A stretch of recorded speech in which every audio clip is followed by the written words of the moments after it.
दोस्तों, पिछले एपिसोड में आपने देखा था कि रावण ने किस तरह अपनी ही बहू के साथ कैसे संभोग किया था, जिसका वर्णन हमें वाल्मीकि रामायण के 26वें सर्ग में मिलता है।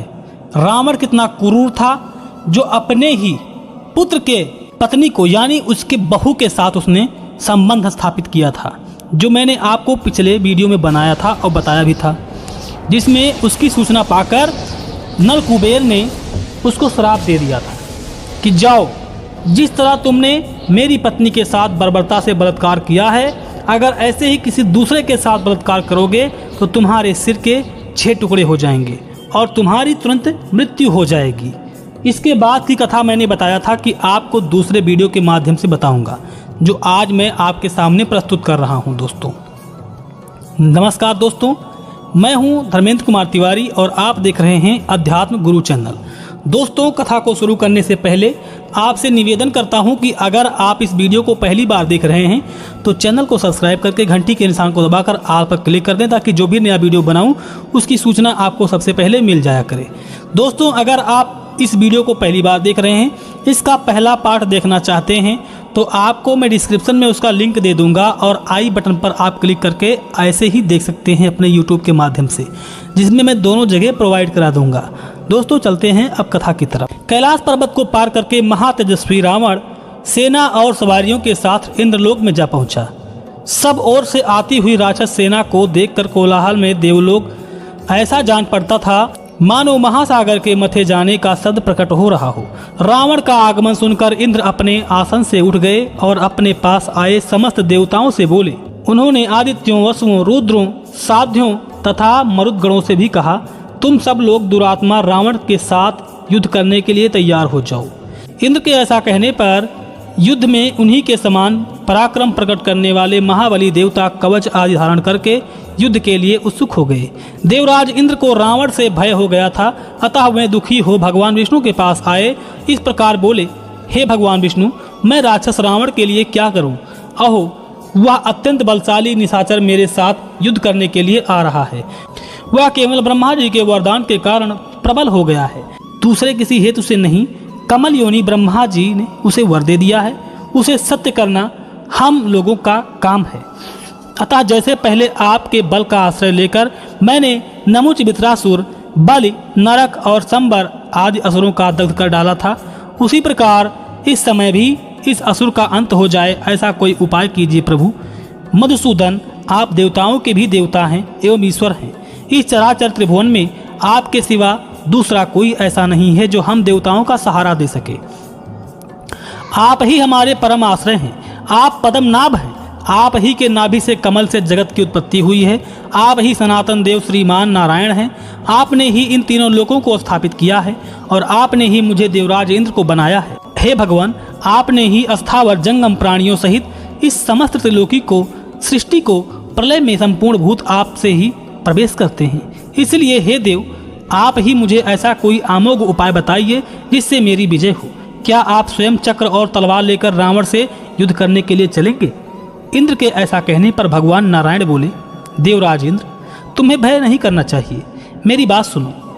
पहली बात तो यह है कि दुष्टात्मा रावण को संपूर्ण देवता और असुर मिलकर भी उसे मार नहीं सकते हैं और न उसे परास्त कर सकते हैं, क्योंकि वरदान पाने के कारण यह इस समय दुर्जय हो गया है। अपने पुत्र के साथ आया हुआ यह उत्कट बलशाली राक्षस सब प्रकार से महान पराक्रम प्रकट करेगा। यह बात मुझे अपनी स्वाभाविक ज्ञान दृष्टि से दिखाई दे रही है।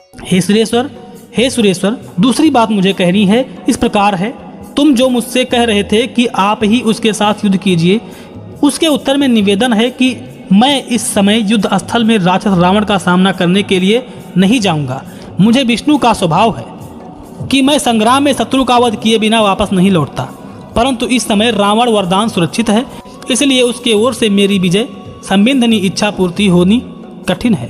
परंतु देवेंद्र, सत्कृतों में तुम्हारे समीप इस बात की प्रतिज्ञा करता हूँ कि समय आने पर मैं ही इस राक्षस की मृत्यु का कारण बनूंगा।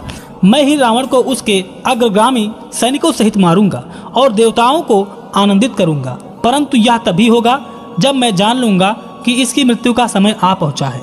देवराज, ये सब बातें मैं तुम्हें ठीक ठीक जगह बता दी हैं।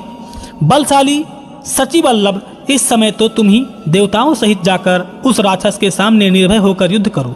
तदंतर रुद्र, आदित्य, वसु, मरुदगण और अश्विनी कुमार आदि देवता युद्ध के लिए तैयार होकर तुरंत अमरावती से बाहर निकले और राक्षसों का सामना करने के लिए आगे बढ़े। इसी बीच में रात बीतते बीतते सब ओर से युद्ध के लिए उद्यत हुई रावण की सेनाओं का कोलाहल सुनाई देने लगा। वे महापराक्रमी राक्षस सैनिक सवेरे जागने पर एक दूसरे की ओर देखते हुए बड़े हर्ष से उत्साह के साथ युद्ध के लिए आगे बढ़ने लगे। तदंतर युद्ध के मुहाने पर राक्षसों की उस अनंत एवं विशाल सेना को देखकर देवताओं की सेना में बड़ा क्षोभ हुआ। फिर तो देवताओं, दानवों और राक्षसों के साथ भयंकर युद्ध छिड़ गया। भयंकर कोलाहल होने लगा और दोनों ओर से नाना प्रकार के अस्त्र शस्त्रों की बौछार आरंभ हो गई। इसी समय रावण के मंत्री सूरवीर राक्षस, जो बड़े भयंकर दिखाई देते थे, युद्ध के लिए आगे बढ़ाए। मारीच, प्रहस्त, महापार्श, महोदर, अकंपन, निकुंभ, सुक, सारण, संध्यात, धूमकेतु, महादृष्ट, घटोदर, जम्बूमाली, महाह्रात, विरूपाक्ष, शत्रुघ्न, युद्धकोपु, दुर्मुख, दूषण, खर्त, श्रावी, कविराज, सूर्य शत्रु, महाकाय, अतिकाय, देवांतक, नरांतक, इन सभी महापराक्रमी राक्षसों से घिरे हुए महाबली सुमाली ने, जो रावण के नाना थे, देवताओं की सेना में प्रवेश किया। उसने कुपित हो नाना प्रकार के पैने अस्त्र शस्त्रों द्वारा समस्त देवताओं को उसी तरह मार भगाया जैसे वायु बादलों को छिन्न भिन्न कर देती है। हे श्री राम, निशाचरों की मार खाकर देवताओं की वह सेना सिंह द्वार खदेड़ गए। मृगों की भांति संपूर्ण दिशाओं में भाग चली। इस समय वसुओं में 8वें वसु ने, जिनका नाम सावित्र है, समरांगण में प्रवेश किया। वे नाना प्रकार के अस्त्र शस्त्रों से सुसज्जित होकर उत्साहित सैनिकों से घिरे और उन्होंने शत्रुओं को संतप्त करते हुए रणभूमि में पदार्पण किया। इसके सिवा अदिति के 2 महापराक्रमी पुत्र त्वष्टा और पूषान ने अपनी सेना के साथ एक ही समय स्थल पर प्रवेश किया। वे दोनों वीर निर्भय थे। फिर तो देवताओं का राक्षसों के साथ घोर युद्ध होने लगा। युद्ध से पीछे न हटने वाले राक्षसों की बढ़ती हुई कीर्ति देख सुनकर देवता उनके प्रति बहुत कुपित थे। तब पश्चात समस्त राक्षस रणभूमि में खड़े हुए लाखों देवताओं को नाना प्रकार के घोर अस्त्रों शस्त्रों द्वारा मारने लगे।